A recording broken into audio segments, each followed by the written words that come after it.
be a stand-up comic, it all starts with the open mic. And the conventional wisdom is that if you're serious about stand-up comedy, you need to move to either LA or New York. My name is Connie Bryan. I'm a stand-up comic, comedy writer, and host of The Connie Bryan Show, formerly airing for 4 years in Santa Barbara and currently airing in Sacramento, California on Comcast Cable Access Channel 17. Since to my knowledge no one else had done it, I decided it would be a fun idea to make a documentary showcasing my act performing on the open mic circuit in LA, San Francisco, and Sacramento. I'm really not into shock cinema, and if I was, and I thought you, my viewers, were, we could have a boatload of fun with a documentary showcasing how much obscene XXX douchebaggery and vulgarity you commonly find at the average open mic today, all masquerading as comedy. But then I realized there are generally no shower facilities nearby at your local theater or film festival venue. It's amazing just how bad the open mic scene has become, and by bad I mean not just bad writing, but a complete lack of comedy writing. Just the unbelievable dripping body part storm you usually have to endure just waiting to do your short 3-minute set. And when you do finally get up on stage, you literally feel like you need a shower to be presentable to the audience. With this current trend, I think it would be nice if more open mics were held at places like 24 Hour Fitness. Actually hold the open mic in the locker room where you could have a drain on stage and it could be easily hosed down after each comic. Correct me if I'm wrong, but I'm pretty sure David Letterman, Jay Leno, and Conan O'Brien aren't looking to bring up that kind of, new raw talent for their audiences. In addition to my act, I hope you'll enjoy a select few up-and-coming comics I discovered along the way. They made the final cut for this film solely because of the quality effort they put into their writing, not just trying to out-defecate or out-ejaculate everyone else on stage. And I'd like to thank them for that rare and occasional breath of fresh air. Connie Bryan!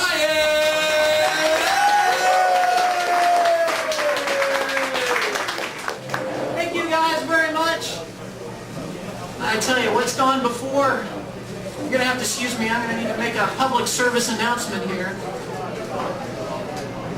I am not going to be doing, I'm Connie Bryan, and I just want to let y'all know I don't do any butt fucking or sucking or make my vagina bleed or sex with animals or my pets or making fun of people with AIDS and cancer. Did I leave anything out that's gone before? Swallowing. I'm not going to do any STD-related comedy tonight, so this might be a good time for like an interception. Anybody that needs to use the bathroom, just by way of introduction. What we're going to do now is take the show out of the bathroom. I'm going to flush the toilet and come back into the dining area, and we're going to have more of a cocktail kind of atmosphere. And that's as close as I'm going to get to using the word in my act. And I want to apologize to those of you in the front rows here because there was supposed to be a Gallagher tarp. So if any of you feel like you might have been exposed earlier, think about getting yourself tested for an open mic transmitted disease or something maybe later on. I heard next week they're going to have the blood mobile here, so that'll make it easy for some of you guys that like the STD material. But I'm actually going to do some comedy.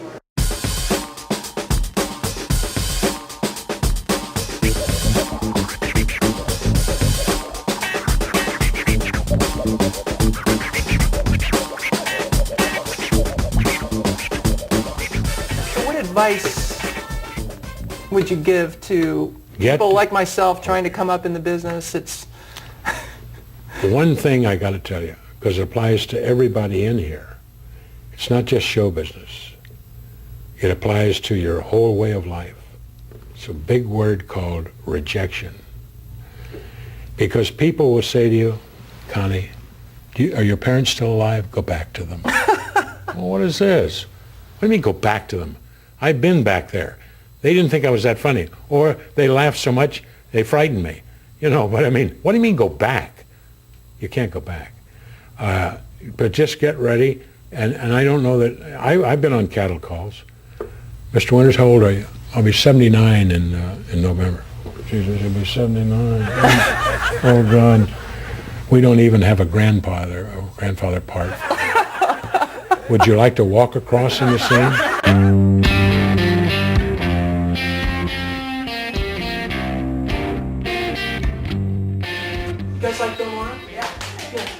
because I'm a doper or anything like that, you know, because I'm really not down with his legalize every drug on the planet mantra. I do agree with Bill Maher that it's time we try something different, though. Let's try something radically different. How about we try setting the right example for young people, okay? How about we send a message loud and clear? You do drugs for recreation, you're a f***ing loser. How about we try that for a change, you know? Oh. That being said, I feel kind of conflicted about meth. Methamphetamine?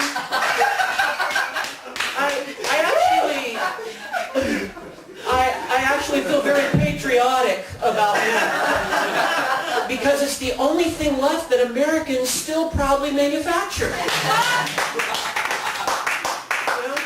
Just wait till the Chinese get a hold of meth, like they've stolen every fucking thing else that we manufacture.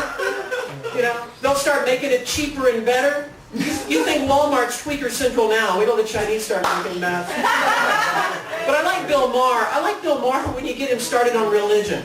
Don't you? Getting Bill Maher started on religion is like getting New Jersey Governor Chris Christie started on Twinkies. You know, it's like getting Donald Trump started on orange toupees and Rosie O'Donnell. You know, how many of you guys grew up in a religious family like me? Anybody? Yeah. Remember Sunday school? Yeah. God, remember the 6 stories they taught us in Sunday school? I think that had to be where Stephen King got his early inspiration for his scary novels, you know? Can you imagine what it must have been like for Stephen King's kids growing up at bedtime? All right, kids, now that you're tucked in, Daddy's going to read you the first chapter of this new book, Pet Sematary. Pet Sematary? Daddy, does that mean our kitty's going to die? Yes, sweetie, but don't cry. See, that's when all the fun begins. He comes back as a demon kitty, you know? Yeah, I like to do my impersonation of Stephen King at the Oscars. I'd like to thank my publisher and, of course, all my avid readers. But most of all, I'd like to thank King James and my Sunday school teachers for f***ing me up with their sick Bible stories. Thank you very much. That's my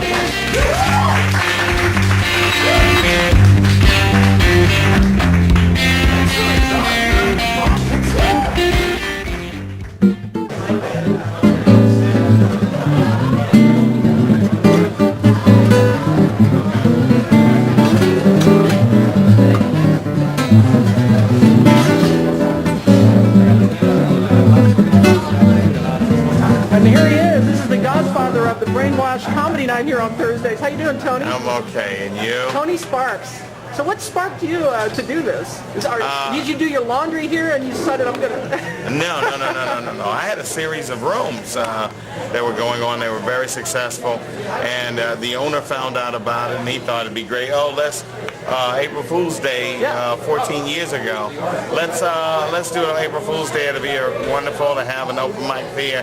Maybe Robin Williams would show up, that kind of thing. And so we started it, and it was successful, like from the jump. It's been going how long? 14 years, April Fool's Day. 14 years. Yeah. That's great.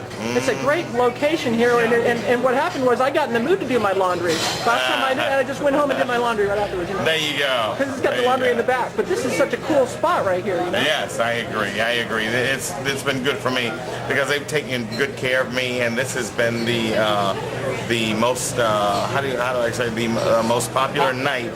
Thursday night. Yeah, of all 14 years. So for comics interested in coming, they get to do how much time usually? Usually, because so many people show up, it's really popular. 3 minutes.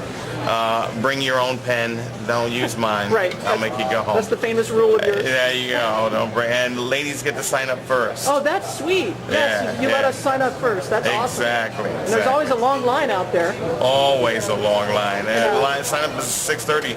Line forms around 5 o'clock. Any big names come and work on some material here before they? Yeah, only 2 that I can think of readily, and that is Faison Love, who was in Fridays, Big Warm Fridays, and Paul Mooney, who used to write for Richard Pryor. All right. Yeah. Well, thanks for putting this together. We really Thank you so much. Great job, Tony. So this is the line outside of Brainwash. Hey, what's your name? I'm Tiramari.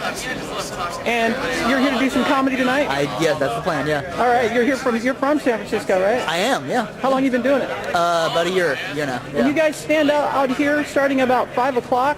Ish, yeah, this guy did. Yeah. I got here a little bit later. What's your name? I am Hayden Graveneel. Hey, Hayden. So how long you been doing stand-up? Like 5 months. So you're a newbie at this, Yep. and you're here at Brainwash tonight working on some new material? Yep. How about you, hon? You here to do some comedy? Perhaps. Okay, what's your name? Sarah. Hey, Sarah. Hi. And you're from San Francisco? Yes. You've been standing out here since what time? 5. 5 o'clock? Yes. What is it, about 32 degrees right now? Just above freezing, I think? And who's this right here? My name is Jack. Hey, Jack. I'm Connie Bryan from the Connie Bryan Show in Sacramento.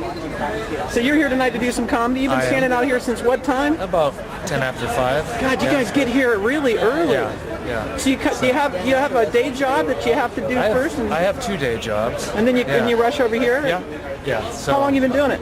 Actually a month. So, you're a brand month, new a also? month, a month to the stage. I've been writing What for a while. what got you deciding you wanted to do stand-up? Well, I did music for a while, but it doesn't have any longevity. I wanted to just Who's try. your favorite comic? Who's the guy or gal that inspires you? Let's see. I like Daniel Tosh. I like his You like Tosh? Yeah, sarcasm he's very and his funny. real edginess. He can be very controversial too. Yeah, I like George Carlin, one of my George favorite. Carlin yeah. is awesome. Yeah. Yeah. Okay. Great. Well, maybe we'll see you here in a little bit All tonight. All right. Hey there. What's your name? Joey. Hey, Joey. How's it How long going? you been doing stand-up? I was doing it a few years ago. I took a year off, just like getting back into it. Yeah. Okay. Yeah. Can you give us a little taste of some of your material? A little, got some, Just a lot of inappropriate sexual humor. Is it? A little bit of racism. a little bit of racism? Okay. Just sprinkle that in there. Just balance things out. Your act is pretty much blue, rated R. I do have a blue balls joke. You do? I guess you could call it blue. Okay. So these guys have been standing out here since what time? I've been here since about 5. 5 o'clock. What's your name? Pat. Hey, Pat. So you're from San Francisco? I've been here for about 10 years. Okay. I came down from Sacramento. I have a public access show in Sacramento. I'm Connie Bryan. Cool. And here to do some comedy tonight. So how long you been doing it? This is my second time. Okay. You got a joke or two you can toss at us Oh, from your yeah. act? I don't want to just... I'm putting you on the spot. I can't do that. It's tough to put comics on the I spot. can't do that now, you know? I got to make it fresh. Okay. I'm going to talk to this guy. If you think of one, then grab me and I'll come back to you. What's your name? My name is Andrew. Andrew. All right. And what time did you get out here tonight in front of Brainwash? Waiting to do some A little after 5, yeah. Okay. And you stand out here in this cold just to get a chance to do how much time? I think it's about 5 minutes or You something. get to do 5 minutes, and they're gonna pay you Nothing. Yeah. So, but what you get out of it is Experience. yes, You get to find out what kind of things you say are funny. you get to you other people. Try your stuff out. Stuff that doesn't just sound good in your head and then end up like, oh crap, why did I say that? It sounded way better in my head. You got something on the tip of your tongue you can toss out there from your act? Oh, okay, here's one. People are so weird. I mean, they freeze water into cubes so they can add water to their water. It doesn't make any sense. Exactly. I can't even keep the camera still. You guys are dedicated. Hey, Connie. I saw you at 222 Hyde the other night. Oh, you were there I was at there. Comedy Cellar? Yeah, you killed it, I gotta say. Thank you. You did well. Appreciate that, and I'll give you the $20 here in just a little bit. Saying that. So I have this new couch in my house. I found it, and it's a perfectly good couch. I don't know why anybody would have thrown it away, except there's the one part where you sit on it, and there's a broken spring, so you get stabbed. If you sit on it too long, you might get a little itchy. And it smells a little funny, but I don't mind the smell much because it smells like cheese. It's kind of nice, but funny thing, I don't even like cheese because it smells like my disgusting couch I have in my house. I can't be thinking of that at the same time. People throw out all sorts of great things. Like after this last week, I'm never going to have to buy another Christmas tree again. Everybody.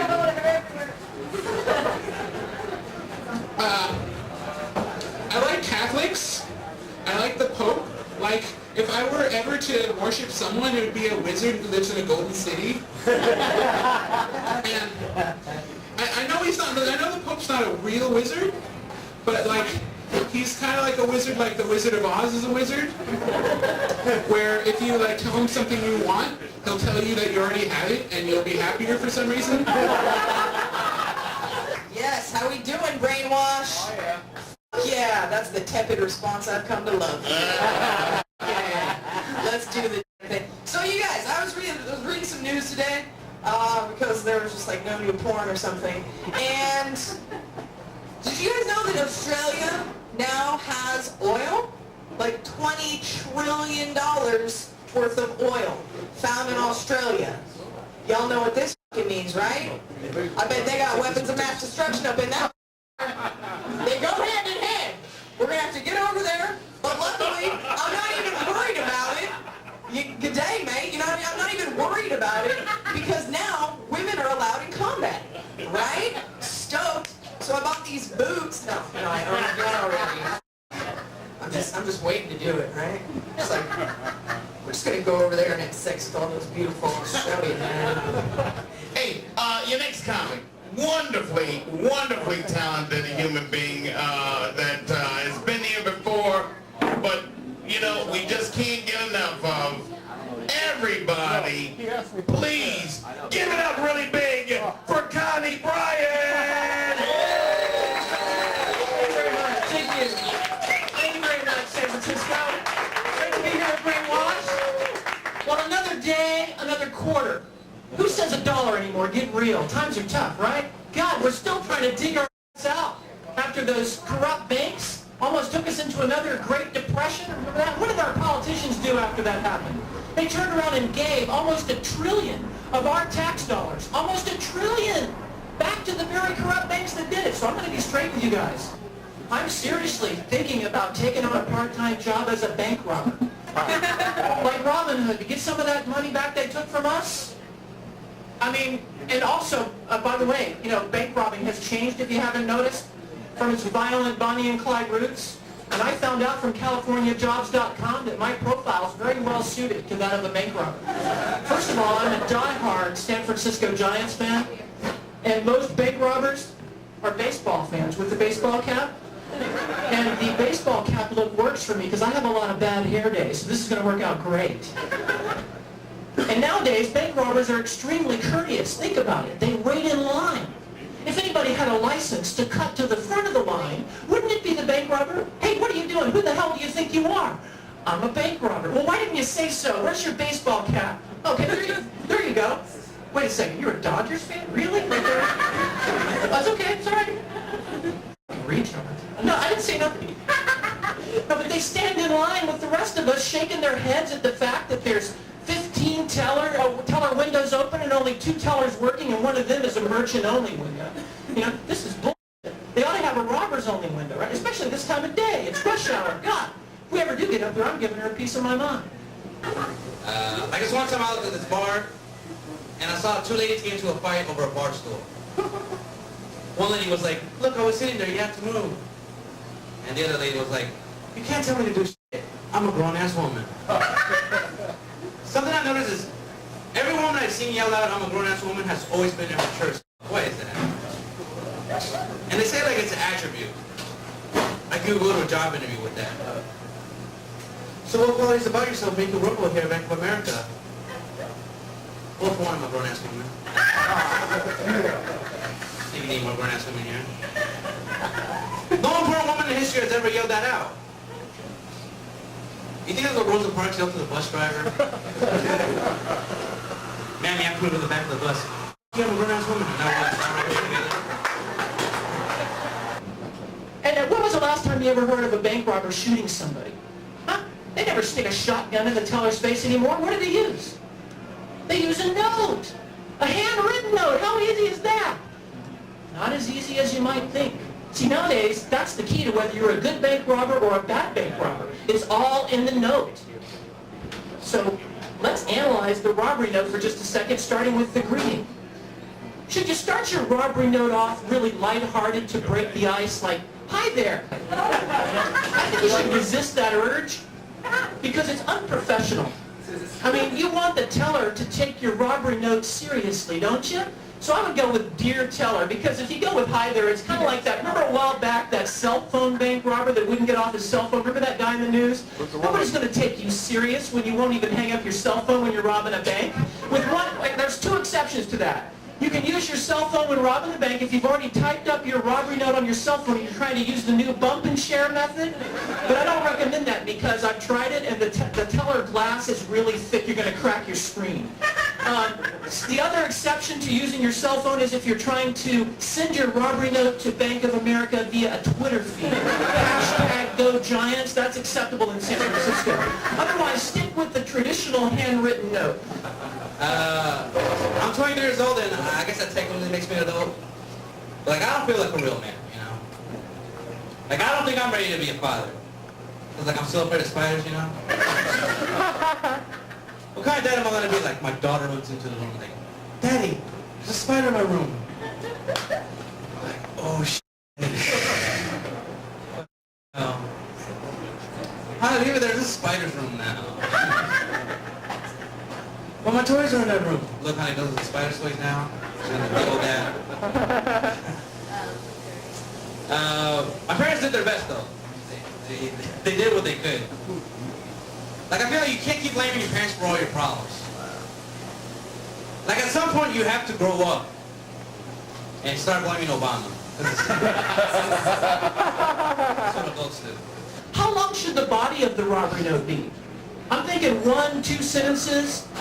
You know, I guess you could do a paragraph, but they say anything more with that and they don't read it. And lastly, should you sign off with very truly yours?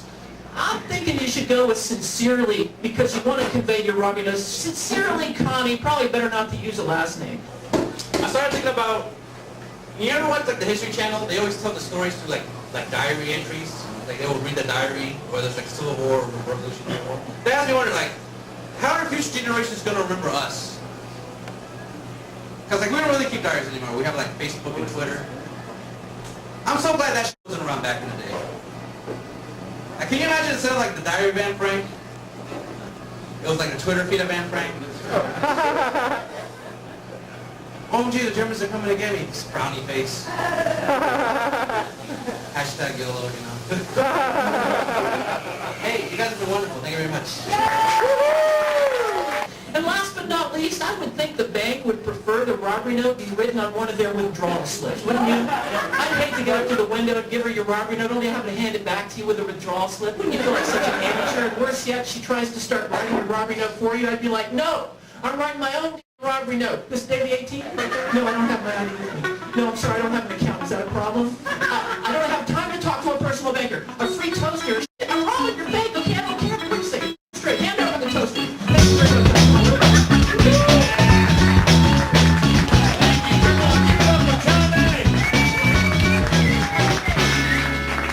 That is beautiful. Now we have everything we need to know to rob a bank, baby. All right.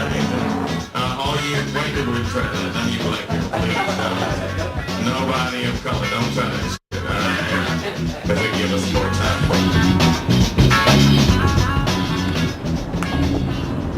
The lovely Connie Bryan, everybody. Connie Bryan.